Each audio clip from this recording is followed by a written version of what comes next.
ఒకరోజు వెంకయ్య రామయ్య ఇంటికి వచ్చినప్పుడు అప్పుడే రామయ్య కూడా తన పొలం నుంచి తన పెంపుడు కుక్కతో సహా వచ్చాడు. కుక్క విపరీతంగా అలసిపోయి రొప్పుతోంది.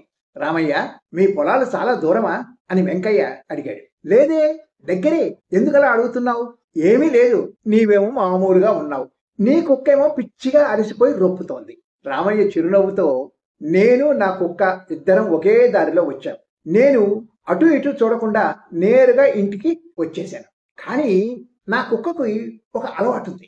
ఇంకో కుక్క కనబడితే దాన్ని కిలోమీటర్ దూరం వరకు తరిమి మళ్ళీ వస్తుంది. మళ్ళీ ఇంకో కుక్క కనబడితే దాన్ని కూడా ఇంకో కిలోమీటర్ దూరం వరకు తరిమి వస్తుంది. ఇలా కనిపించిన ప్రతి కుక్కను తరుముతూ ఉంటుంది.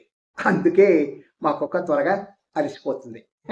యువతి యువకులారా, మీ జీవిత లక్ష్యాన్ని అందుకోవడం అది ఏమంత పెద్ద కష్టమైన పని కాదు. నెగటివ్ ఆలోచనలున్న వ్యక్తుల సహచర్యం, సలహాలు వెనక్కు లాగుతాయి. మీ సమయాన్ని వృధా చేస్తూ మీ శక్తి సామర్థ్యాలను హరించి వేస్తాయి.